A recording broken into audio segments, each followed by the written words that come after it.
Prasad Sengupta, going to speak on the third industrial revolution for sustainable energy development in India. I will not deign to introduce Ram Prasad.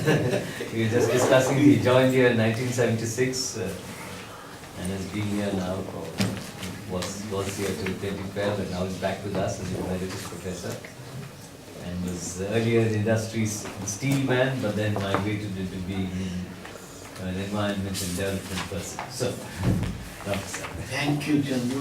And really always a delight to be back to CESP for giving any talk or for any conference, any event. And today I am coming after a breakup, almost about more than 1 year. But what I am feeling very delighted most is I can see faces of students. There's a great difference. And my total teaching lifespan is 42 years. Since when I first began in Presidency College. So thank you for assembling here this afternoon. I thought of sharing what I have recently thought about or done about.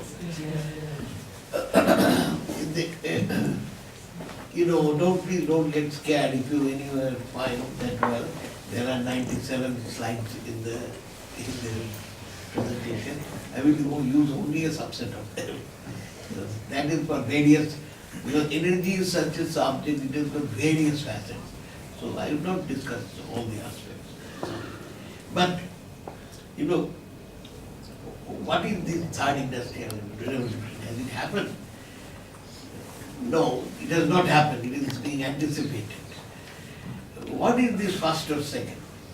I thought I will begin by somewhat taking a bit historical perspective and looking back what has happened in the industrial revolution and what has been the technology end, the driving force. Now, we all know that industrial revolution was essentially a revolution of productivity of labor because of that Adam Smith's principle of division of labor. Machines first came to facilitate this process of division of labor, and which augmented fantastically with very fast the productivity of labor that 18th century, 20th century.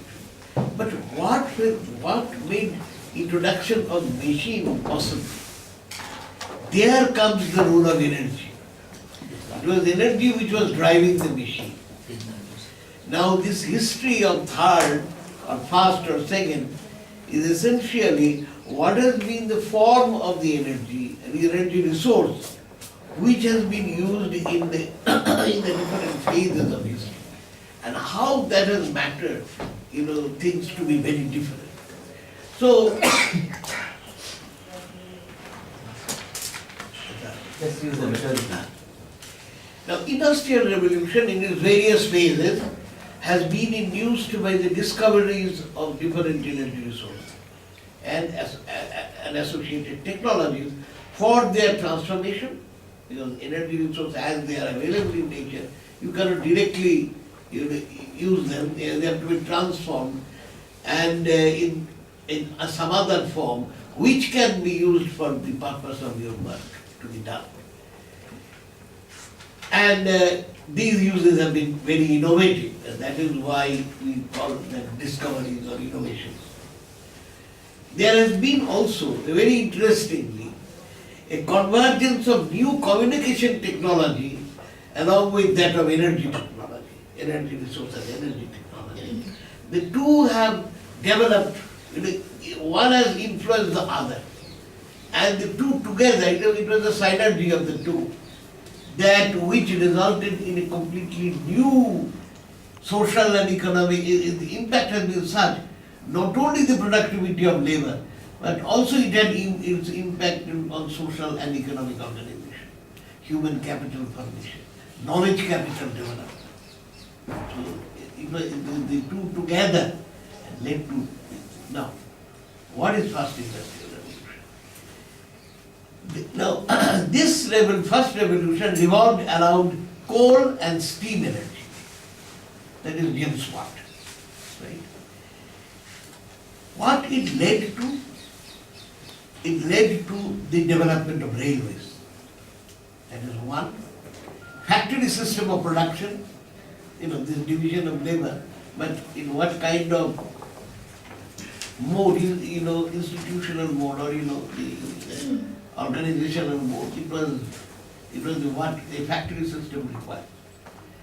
And third is steam-powered printing technologies, right? With coal, the steam could be generated at such pressure, temperature and all that, that it could power various things, not only machines but also the printing technology developed with rotary press and linotype, etc. Now this had a fantastic impact on the explosion, on the printed communication. There is books, newspapers, journals, at large scale production and dissemination of information became first possible. Spread of mass literacy contributing to the development of a skilled workforce which would organize and manage industrial production. Actually, these were, of course, these were felt as necessities, no doubt, and that is why the steam power, when it was, thought of its innovative use, one of the major areas was in this printing technology, and through that, communication and spread of knowledge. Second industrial revolution, what was that? This revolved around hydrocarbons and electricity. Automobile revolution is one aspect, and highway development. This is within the consequence of the hydrocarbon. Now please note one thing, that it is railways which came first, not this highways movement that followed it, because hydrocarbon is historically later. Now, what happened as a result? The locational organization of habitats and production got changed, and which had a very important civilizational impact. The towns, cities of large scale, long movements are possible now, right? Least cost solution of location, etc. became now, not only people were aware of it, people were earlier also aware of it, but they could get much more advantage and mileage out of this development. On the other hand, the electricity came soon. Electricity is discovery, we all know this is the most clean, this is the cleanest energy form, and its efficiency of delivering the desired outcome, suppose welfare outcome ultimately. Among all the alternative options is the maximum. I mean the options about energy options, about all the resources. Coal, wood, or oil, charcoal, you can think of a number of things. Now this is the most, now one way I think of, okay, really what is the ultimate thing I am getting? Suppose I want to make a hot meal. So hot meal is the ultimate